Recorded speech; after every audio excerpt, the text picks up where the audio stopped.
Dankeschön. Ich weiß nicht, wie es euch geht, aber mittlerweile ist diese Melodie ja so ikonisch geworden, wenn sie abläuft und dann zu Ende ist und dann weißt, jetzt beginnt ein Panel. Und ich finde es gerade sehr spannend, dass der Marc und ich hier oben sitzen dürfen und mit euch dieses Panel gerade so ein Stück weit gestalten. Und wir dachten uns, weil vielleicht auch ein paar neue Gesichter da sind und vielleicht ein paar Leute, die noch nicht so oft auf der Grayskull waren, dachten wir sagen kurz 2, 3 Worte zu uns. Ich bin der Jürgen, es ist der Marc. Genau, das sind wir schon fertig, oder? Nee, absolut nicht, weil die Menschen sind ja neugierig. Ja, mein Name ist Marc Knobloch. Zusammen mit der Miriam Kassner mache ich seit 11 Jahren das Die Welt der Meister-Magazin, ein deutschsprachiges Printmagazin rund um He-Man und She-Ra. Und das ist der Jürgen. Ja, ich bin der Jürgen Bogner, fahre jetzt seit 15 Jahren auf die Grayskull Con.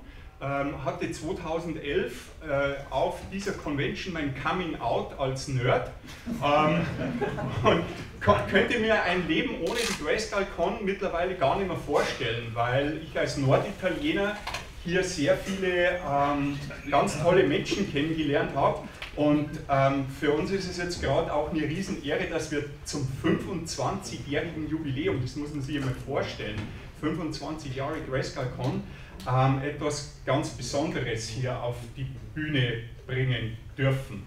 Und wir hatten ja schon mal vor ein paar Jahren die große Ehre, Mark Taylor und seine bezaubernde Frau Rebecca Taylor bei uns auf der Grayskull Con begrüßen zu dürfen. Und irgendwie war es dann in den nächsten Jahren auch nochmal so ein großes Bedürfnis von uns allen, die gerne hier auf der Grayskull Con sind, die es organisieren, nochmal jemanden hierher zu bringen, der von Anfang an für diese Toyline eine unglaublich große Rolle gespielt hat. Und jeder von euch kennt diese Person, weil zu dem Zeitpunkt, als ihr euer erstes Toy, vielleicht eure erste Castle Grayskull geholt habt, seid ihr mit diesem Mann in Berührung gekommen und wusstet es vielleicht gar nicht. Heute, nach weit über 40 Jahren, haben wir einen anderen Blickwinkel auf dieses Lieblingsspielzeug gewonnen, alles was damit zu tun hat, wie es entstanden ist, alle Hürden, die dabei zu nehmen waren und als es dann wieder aus unseren Kinderzimmern verschwunden ist und plötzlich in unseren Sammlerzimmern wieder aufgetaucht ist, da waren sehr, sehr viele kreative Köpfe daran beteiligt. Und einer davon ist tatsächlich heute, dieses ganze Wochenende hier in Lennestadt und wir wollen zusammen mit euch, weil ihr macht es tatsächlich möglich, den großen Rudy Obrero und seine bezaubernde Frau Carol begrüßen auf der Grayskull Con in Lennestadt.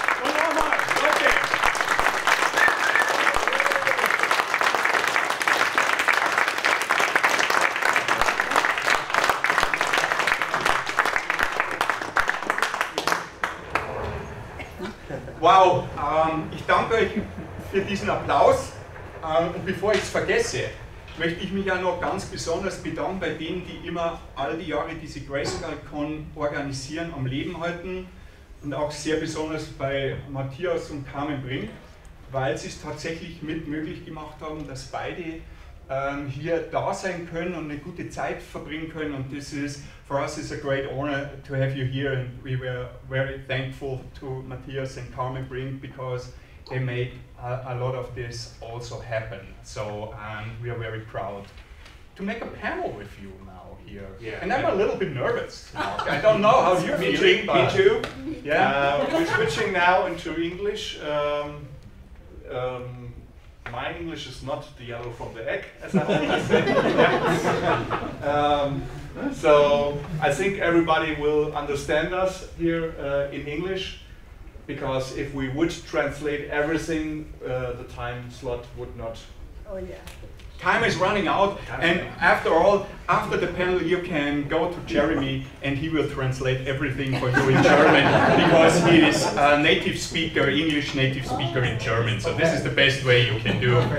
So I hope you can enjoy the panel. Maybe we give you some small translation in a small package when Rudy tells us some stories about his life.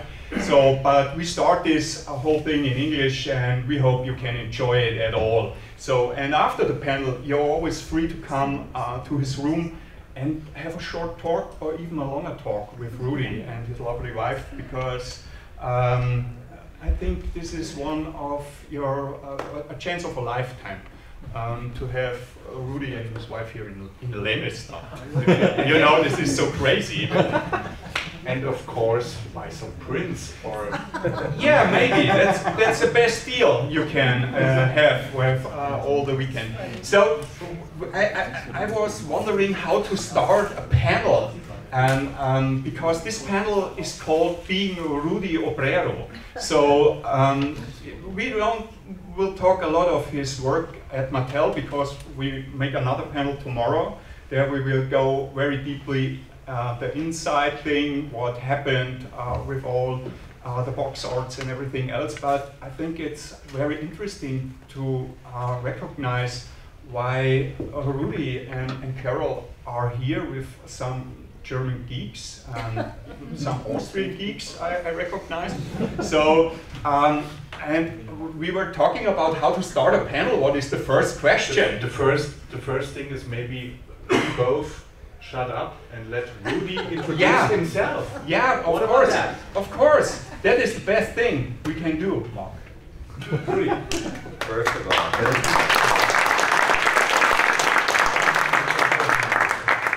it's an honor for me to be here, actually.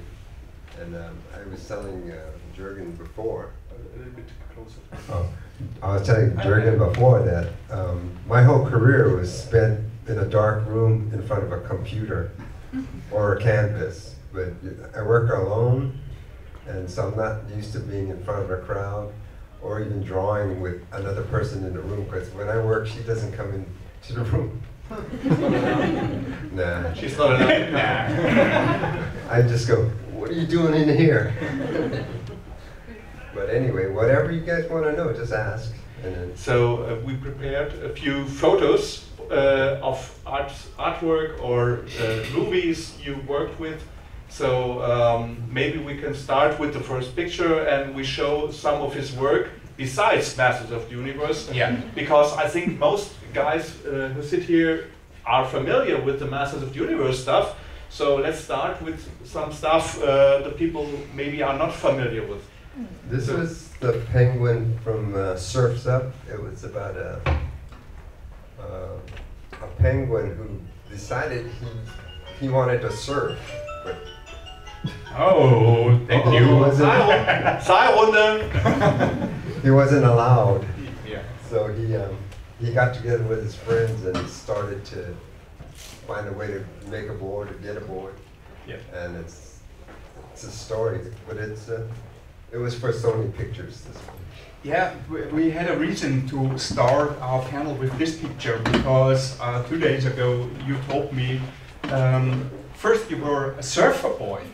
Yeah, I grew up surfing. Why you grew up surfing? Well, because we were born and raised in Hawaii. So our English is pidgin English. We speak with a Hawaiian accent. So here you are, you guys hear English with a German ear, and we're speaking with a Hawaiian mouth. So we're somehow going to communicate. But basically I grew up, our sport was the ocean. We go fishing, we go diving, and we go surfing, because we're surrounded by water. So we heard you're still into fishing? Yes. You went to Alaska last year? Yeah, I go to Alaska and go get food. I'm not a sport fisherman. I harvest pounds. So when I go up there, I bring back enough fish for a couple of years. Okay. So for me it's interesting, Rudy, how is it to be the husband of Carol Obrero? She keeps me busy. Yeah. So Carol, when did you met Rudy, and when do you recognize that you fall in love with him? Well, how many years ago? We've been married for 53 years.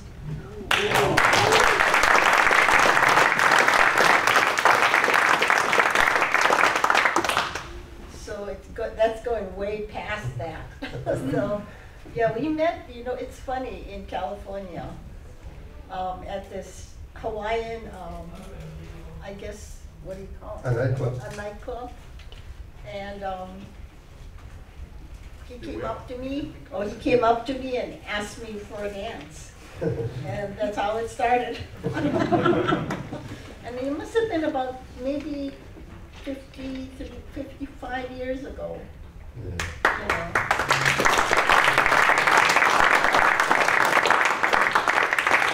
She was really cute. But it's been like, since then we have 2 daughters. One's an illustrator, and then we have another daughter who's organized to the max. She's very different, and then we have 3 grandchildren. So, and then in the spare time we paddleboard. We don't surf anymore. We're too old. So, but then that's our sport together. Yeah. Thank you. And how was your perspective on the work of Rudy? When did you recognize that he's such a great illustrator and brings most of different things to life and show people a different view of some posters for great Hollywood movies and everything else? Well, you know, when I first met him, I think he still didn't know what he was going to do in life, you know. So I didn't know he was going to become an illustrator. And what's amazing is that even his parents didn't believe that he could be a successful artist, you know. And the fact that I think He-Man was his greatest piece of art, because he actually, to me, that was his perfect expression. You know, out of all the other artwork he did, this was it. You can tell, you know. Maybe it's about time to show some more of the artworks. Maybe we can browse to 3 or 4 pictures, and before we continue with our questions.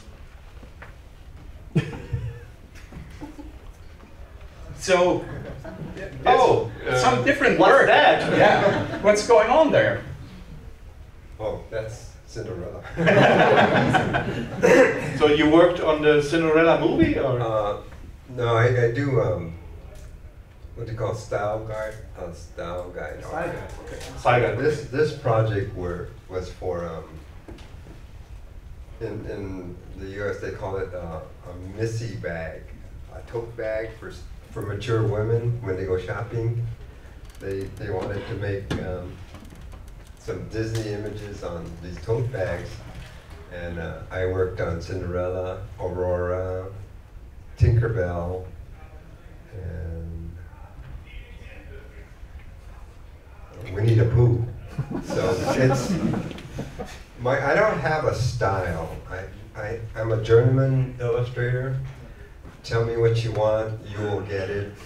You will get it on time. Okay, that's pretty much how it let's see what else we got. Oh, I guess we are all familiar with that. Yeah. It was for the Masters of the Universe classics. The story behind this we will tell you tomorrow. So this is just a spoiler for the panel on Saturday. So Gunnar, if you can click the next one. Yeah, there we have another Disney thing, Mulan. So this one was for the video box, I think, or a newspaper ad for Mulan.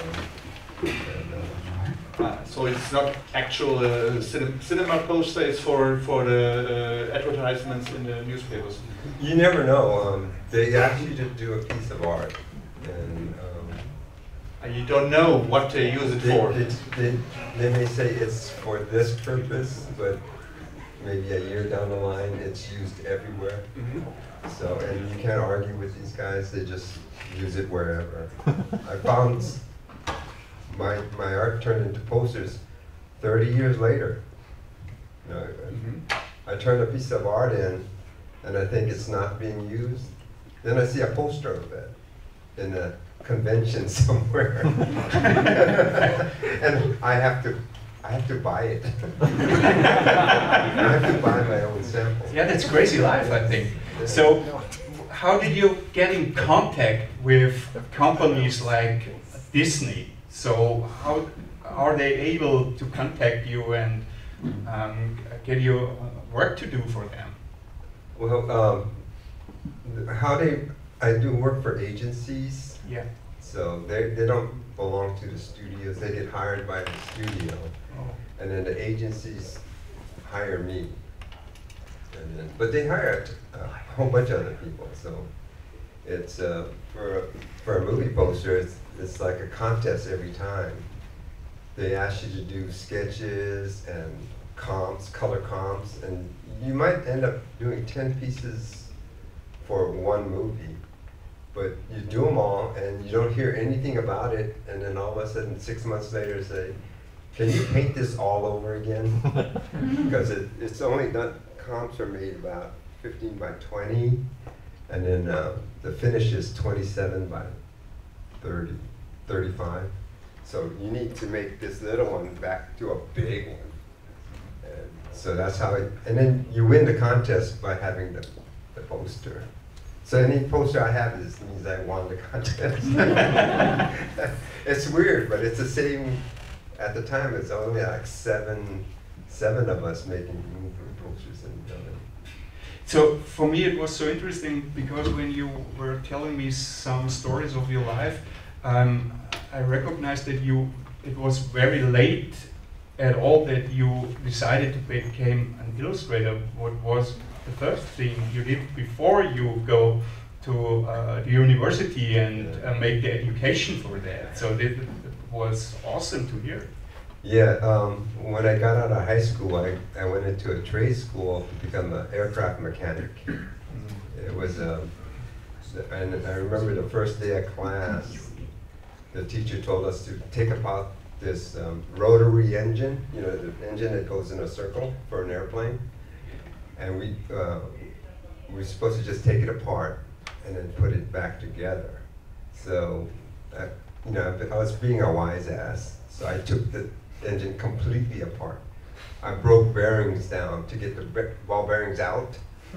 So I had everything you could take apart, I took apart. And then the teacher said, "Okay, put it back together." And me and my buddy, we left the class. There's no way we was going to put this thing back. So, Rudy, do you remember the first piece of art you drew that brought you some money? Is that still in your head, or is it something special? Or no, it was Golden State Warrior basketball team program schedule, which is a basketball team, professional basketball team. And then and how I got the job is when I was going back and forth to school, I drove a car, and then I would take one of my classmates, I'd pick her up and take her to school and drop her off. Because one day I was driving to school, I saw her catching a bus. So I just picked her up and said, "Hey, you know, I go this way. So I'll take you up and drop you off wherever you need to go." So her first job was at this agency that was handling the Golden State Warriors. So my first job was from her first job. So that's how things work. Stuff just happens, you know. Okay, we have our next picture on the wall. It's Lost in Space. This was a newspaper ad. It's just a black and white. I put it in there because I liked it. So is it an I oil? like the story. Is it an oil painting, or is it digital? No, this is digital. Yeah. So I was very impressed because you have so many different licenses and different characters and for different movies.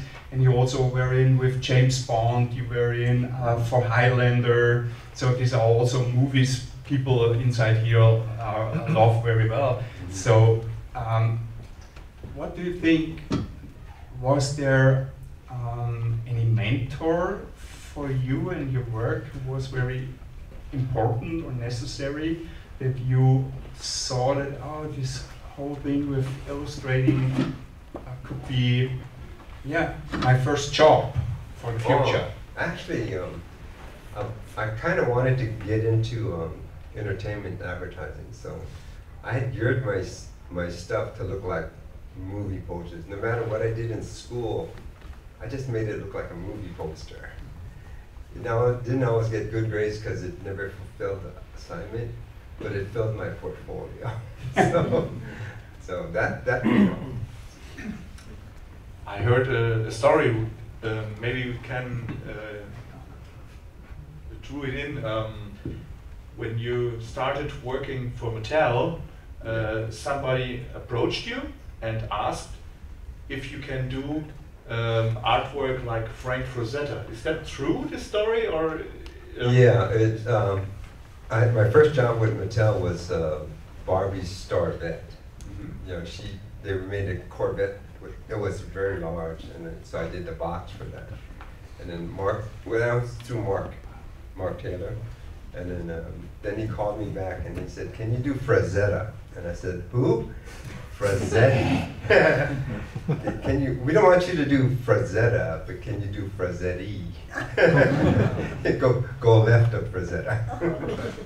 So yeah, I can do that. So you weren't familiar with Frank's? I actually was, because my high school during my high school time, I bought these paperbacks because I loved the covers. It was Frazetta covers. I didn't care about the story, but I just loved the books. So, yeah.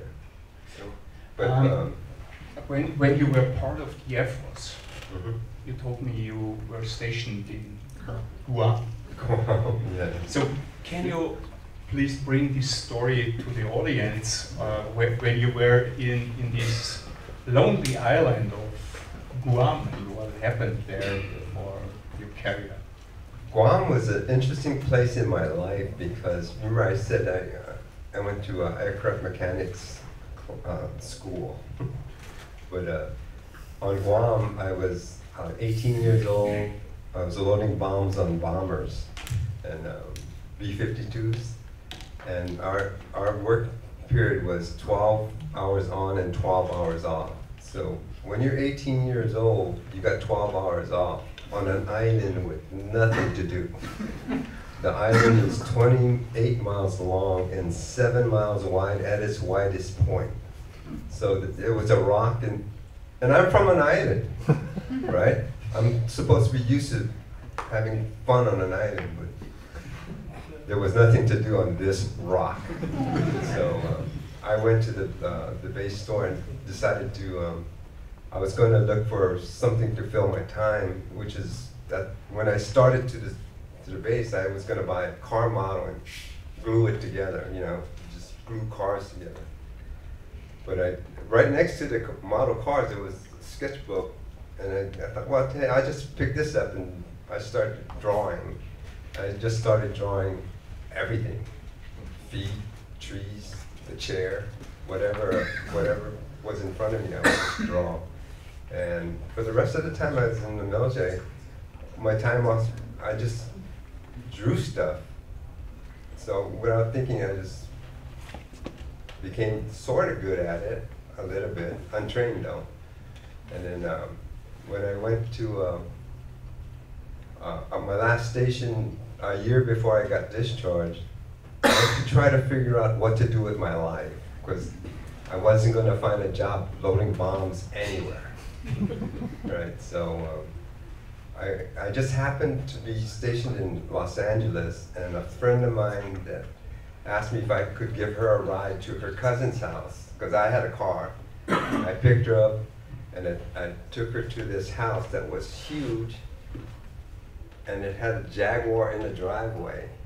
and this young guy comes out with long hair, and I'm going, wow, what do you do, and how do I do it, right?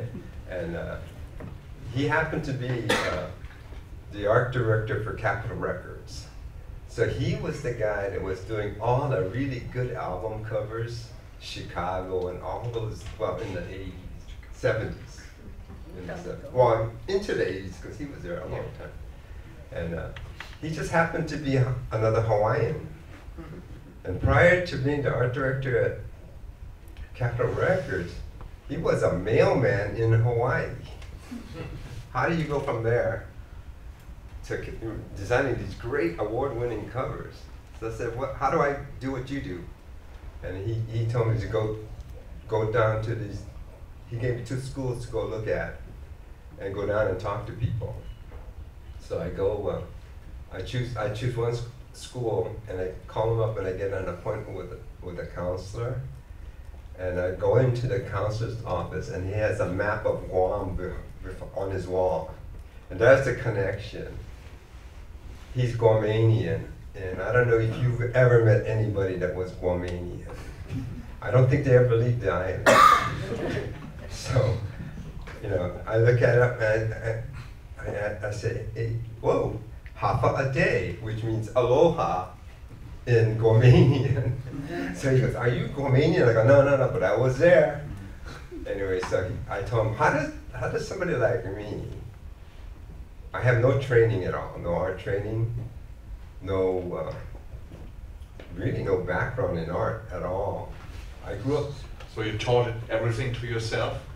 No, I went to art school. Oh, sorry. It's just the end of the story. Yeah, okay, sorry. So he looks at me, he goes, let's make a plan. So he gives me a list of things to do. Keep in mind, I was in the Air Force for 4 years. So military, right? You give me an order, I'm gonna do it. I don't question it. I don't decide whether I can or should. I just do. You tell me what to do, I just do. So he gives me a list, and I go down that list. So part of that list was to go get a junior college education, and then so I go back to Hawaii, and we get married, and I get my junior college diploma, and I come back. I spent 1 year there, and I get enough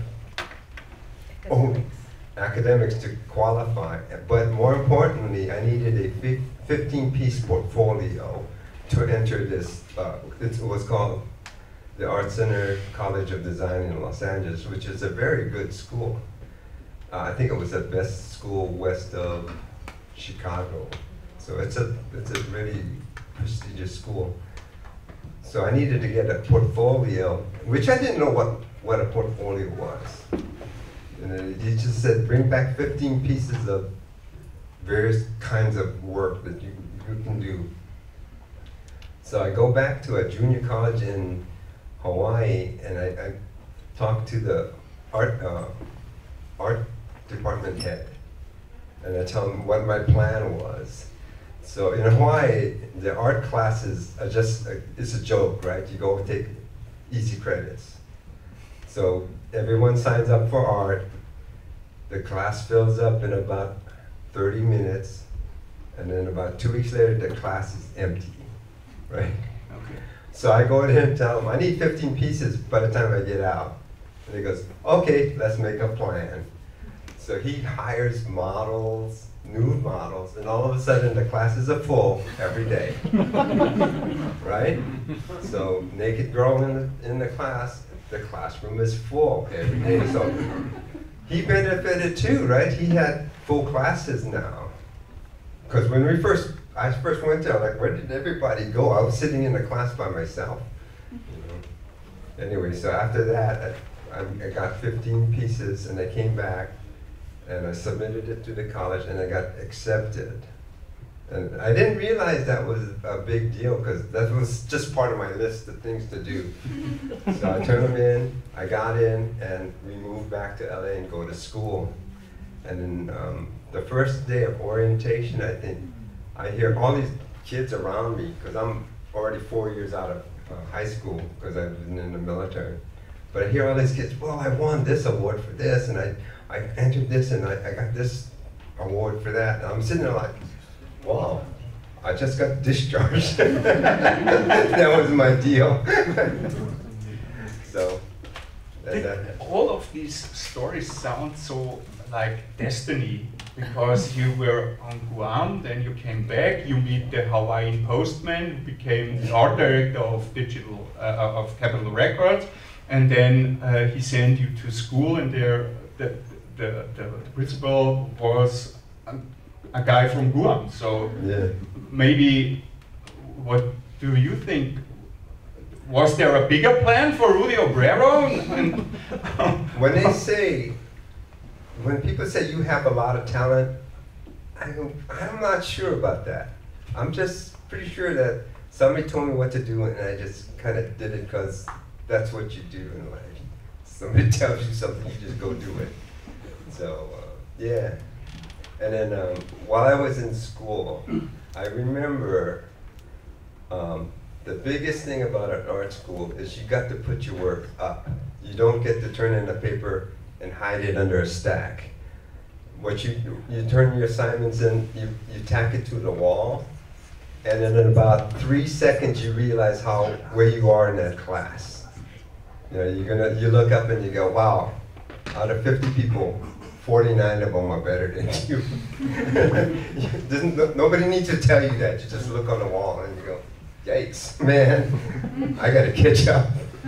So, yeah, so that's the thing. And I was told to succeed in the commercial art, you had to be in at least the top 5% of your class, because you're going to compete with your classmates and the classes before you, and your professors are still working in the business, so you're competing against the people who are teaching you this stuff. So if you're not up there, you're probably not going to make it too well. So that wasn't my goal now. I had to try to be up there. So every time I put my art up, I'm like, wow, am I in the top 5? Not yet. So, but you know, it's no hiding it. You can't hide. You can't talk your way into a good grade. You know, it's out there. When you separate your art and put it on the wall, that's it. You know, there's no explaining it so it works. You know. You can try, but it just sounds mostly stupid. So before getting professional, a lot of people try at home to draw. So as I showed you, I draw for fun some Masters of the Universe comics, compared with other artists like yourself or the two Simons we have here. It looks very simple. But a lot of people come to me and tell me, oh, I would be happy to draw a smiley. I have absolutely no talent to draw. And the question I always ask myself, how much talent is it you need, or how much practice is it you need? So if you're going from a smiley to maybe a comic book artist or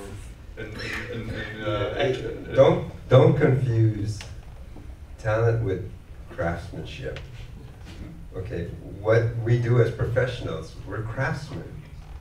If we're going to draw a face, we're going to be drawing a face we're trained to draw. We're trying to get as realistic as possible, or expressionistic as possible. We want to convey a mood, an attitude. We're trained to do that. But art is simple. I was talking to Jürgen, and I was going to an art club where you pay $20 and you get to draw a costume model for 3 hours. And I was going there. I was already a professional, but I just wanted to go because it was better for me to draw from a model than from a photograph. You can see more, you can interpret more, you can understand more. And it would, the trick is when you're in a room full of professionals and you're drawing a model, you would think that we would all have the same drawing, because we pretty much all have the same training. But you go to the guy next to you, he's drawing something totally different. But it's the same subject. And you look at all 10 drawings, you have 10 totally different things. And it's kind of exciting because they're probably saying the same thing you're thinking, and they're saying, what is he looking at? You know? And you're drawing like, you think the world looks like what your drawing is. But so it's, you don't need to draw it perfectly, you just draw it the way you want to see it. And it'll make it good, for you at least, right? And that's all that matters, right? Unless you want to get paid for it, then you got to go to school. But people who are struggling to draw a smiley and say, I have absolutely no talent, I can't send them to an art school. They, in my opinion, they should sit at home and try over again to improve their skills. Is it, or do you say there are people who have absolutely no talent to draw something? I would tell everybody, go to YouTube University. Because you can learn anything. And I do. I do. So You're still watching YouTube tutorials? yeah. Yeah? Everything. I'm playing the ukulele now. I was just watching ukulele YouTubes this morning. So Good.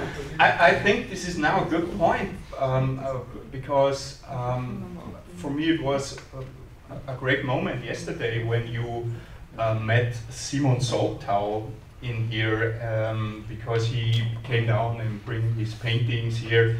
And I recognized he was a little bit nervous at this moment when he met Bin ich you. immer noch. There he's sitting and he's nervous as hell. So, but it was very interesting. But what I want to ask you here on the stage, how is this for you when you recognize that you had such a big influence to people like him and other people that are sitting here in front of you and love your art and getting professionals maybe either? I am proud, I am honored, and I am happy. You know, I am happy to see what has evolved. From, you know, it's me and Mark going, okay, what do you want, Mark? And he goes, can you do this? Okay. You know, that's how it starts. Just say, he asked me if I could, I said I can try. So that's, and then look how far it got. We are grateful.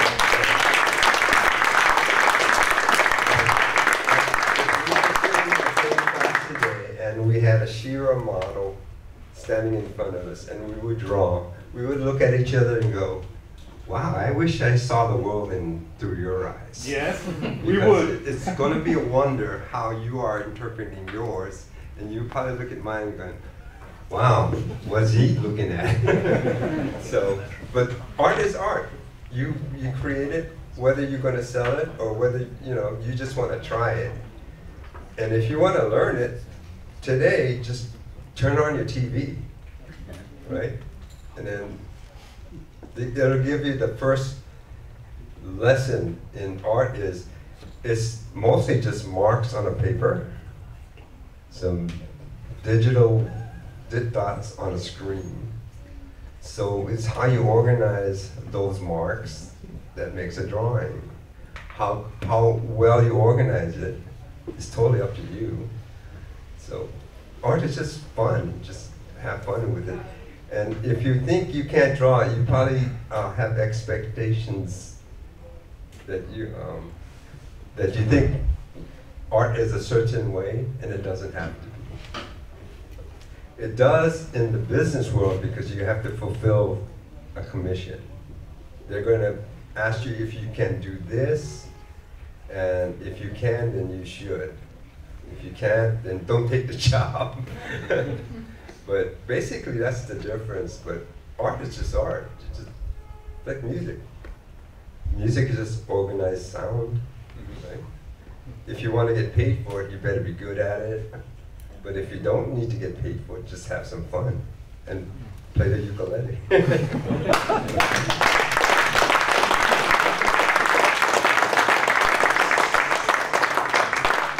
It's really not that hard.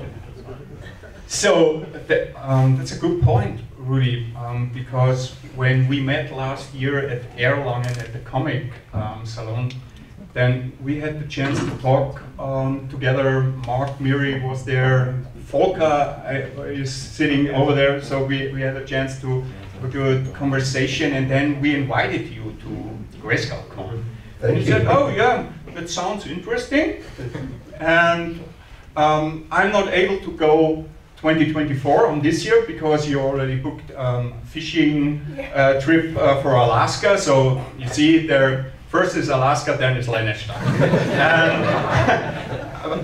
But when it comes closer and closer, and we were in good contact, and you were gave us the signal, yes, I will visit Grayskull Con, and we said, oh, that's the best thing because we have this 25th anniversary this year, so this is like crowning a convention like Grayskull Con.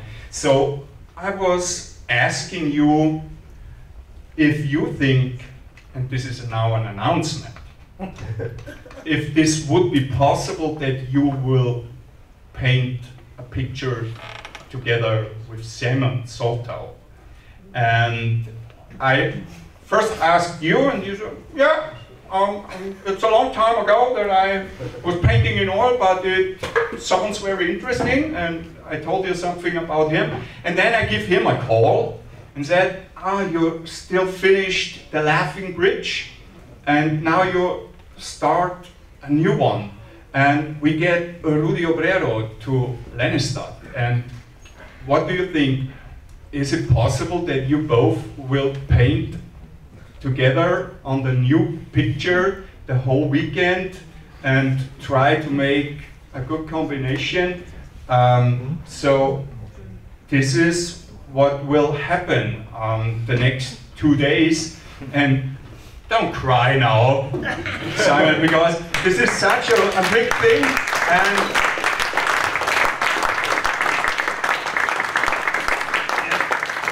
for me, it reminds me a little bit of meeting of generations like Star Trek. You know, when Captain Kirk and Captain Picard are together the last time on a bridge and save the world. So thank you for you both that you do this. And before I give the audience some questions. We are told to have 5 more minutes. Yeah, okay, we have 5 more minutes and we make it 7.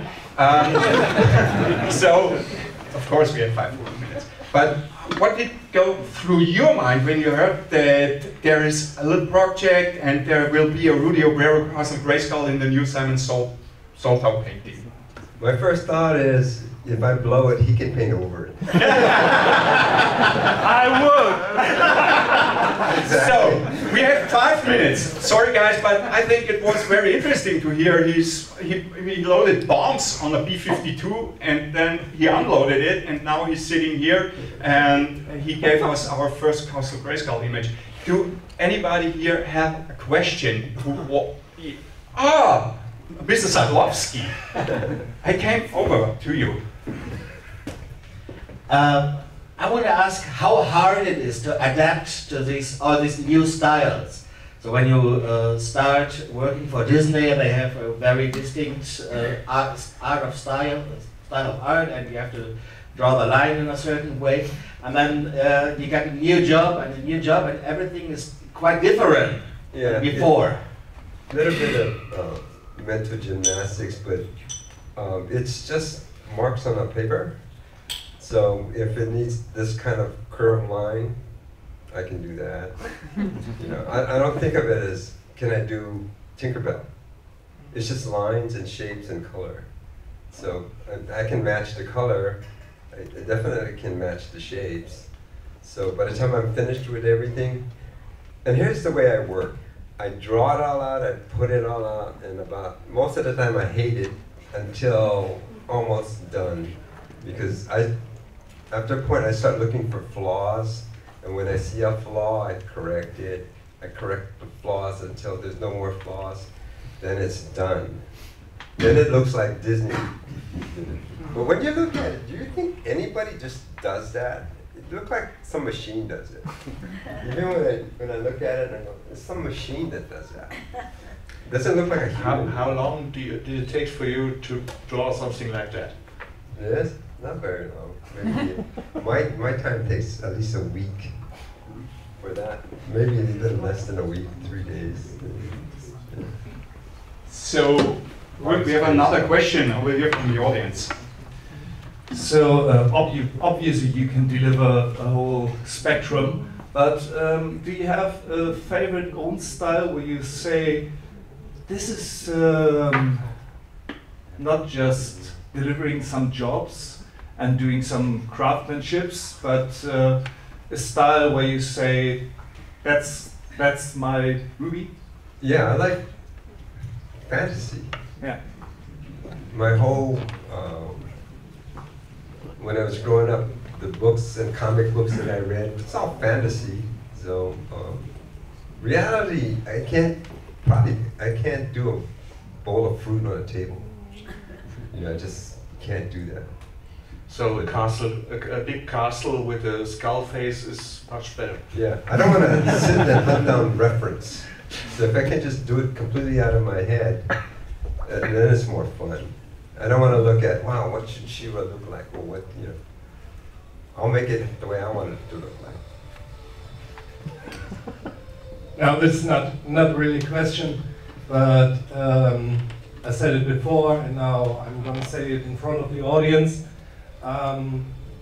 Painting with you is like if I was a musician, I would be able to play a gig with Eric Clapton or something. And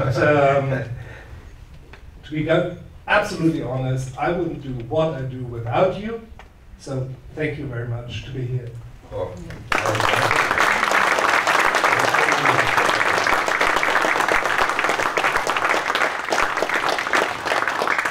So I think these are perfect last words for this panel. Thank you for being here, enjoying Grayskull Con. Go to Simon, go to Rudy, go to the panel room of Meister Magazine. Buy some stuff, by the way. Not only beer and such things. Switch to German now. Yeah, maybe. But I want that our guests understand that we are now in the end. So enjoy the show and have a great day, have a great evening, and stay in here if you want to the next panel. And we have the quiz now, and it's also with Mark and Gunnar. And another big hand and a big clap for Carol and Rudy Obrero. Here in